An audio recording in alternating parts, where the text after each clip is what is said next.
నేను కూడా ఏం చెప్పామంటే ఎస్పెషల్లీ రూల్ బుక్లో కూడా ఉంటుంది మనకి డీ అడిక్షన్ సెంటర్స్ అన్నవి ఏదైతే ఉన్నాయో ఈ డీ అడిక్షన్ సెంటర్స్ మనం బయట ఉన్న వాళ్ళకి డీ అడిక్షన్ సెంటర్స్ మనకి కేజీహెచ్లో కానీ మన మెంటల్ హాస్పిటల్లో కానీ ఎక్కడైనా మనం ఉండడం ఒకటి ఎత్తి చూసాం. కానీ ఇక్కడ హాస్పిటల్ ఫెసిలిటీ ఉంది. ఇక్కడ కనుక మనకు ఒక 20 బెడెడో 30 బెడెడో కనుక ఇన్ పేషెంట్ల కింద ఇక్కడే ఇచ్చి హాస్పిటల్లో డాక్టర్స్ని కనుక కంపల్సరీగా ప్రొవైడ్ చేస్తే లోపల చాలామంది గంజాయికి అడిక్ట్ అయిపోయి ఆ గంజాయి ఎక్కడి నుంచి వస్తుందో వాళ్ళు ఎదురు చూడటం, కొంతమంది ఈ విజిటర్స్ దగ్గరికి వచ్చినప్పుడు ఆ గంజాయి ప్యాకెట్స్ వేసేరటం, కొంతమంది ఏమో వాల్ దగ్గర నుంచి వేసేరటం, అంటే రకరకాల విన్యాసాలు చేస్తుంటారు.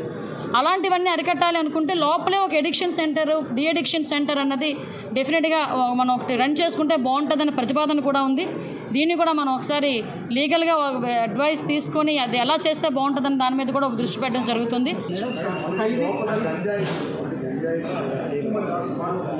1200 మంది ఉన్నారండి.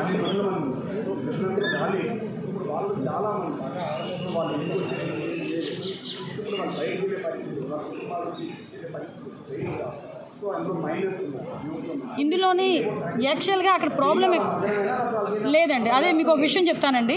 అంటే ఇది కూడా లీగల్గా ఎంతవరకు నేను వాళ్ళు చూసిన బాధని మీకు క్లియర్గా ఎక్స్ప్లెయిన్ చేయాలి, మీ ద్వారా జనాలకు తెలియాలి. అక్కడ నేను ఒక అబ్బాయితో మాట్లాడాను, ఏంటయ్యా నువ్వు ఎందుకు నీ రోజులు బట్టి ఉన్నావంటే నాకు బెయిల్ వచ్చిందండి, బట్ నాకు షూరిటీ లేక నేను బెయిల్ ఇవ్వలేకపోయాను. ఏంటి షూరిటీ? ఒక ఎస్టీ అబ్బాయికి ఇల్లు కానీ పొలం కానీ షూరిటీ పెట్టాలి. ఇల్లు కానీ పొలం కానీ షూరిటీ పెడితేనే అది లీగల్గా ఒకసారి నేను కూడా థింక్ చేయాలి. ఎందుకంటే వాళ్ళు 10,000కి 5,000కి గాంజాని అక్కడికి ఇక్కడికి ట్రాన్స్పోర్ట్ చేసే వాళ్ళకి ఇల్లు వాకిలు ఉంటుందని మనం అనుకోలేము. బేసికల్గా ఒకవేళ ఇల్లు వచ్చినా కూడా గవర్నమెంట్ది ఉంటుంది. గవర్నమెంట్ది మనం ఎక్కడ కూడా మనం పెట్టడానికి కూడా ఉండదు.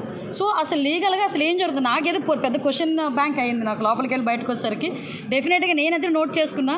వీటన్నిటి మీద కూడా నేను విజయవాడ వెళ్ళిన తర్వాత ఒకసారి అఫీషియల్స్ అందరితో కూడా కూర్చొని ఒక సెక్రటరీ గారు, హోమ్ సెక్రటరీ గారితో కూడా కూర్చొని దీని మీద డీటెయిల్డ్ డిస్కస్ చేయాలి. ఎందుకంటే మీరు అన్నట్టు వాళ్ళకి ఆ షూరిటీ విషయంలో కనుక వెసులుబాటు ఏదైనా ఉంది అనుకుంటే కనుక డెఫినెట్గా చాలామంది బయటకు వస్తారు.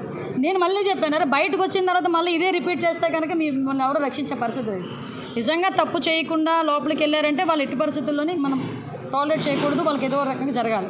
కానీ నిజంగా తప్పు చేసినప్పుడు గట్టి పరిస్థితుల్లో శిక్ష పడాలి. మేడం స్కూల్స్ కాలేజెస్ దగ్గర కూడా గంజాయి చాలా ఎక్కువగా దొరుకుతుంది మేడం. రీసెంట్గా హాస్టల్లో దొరికింది.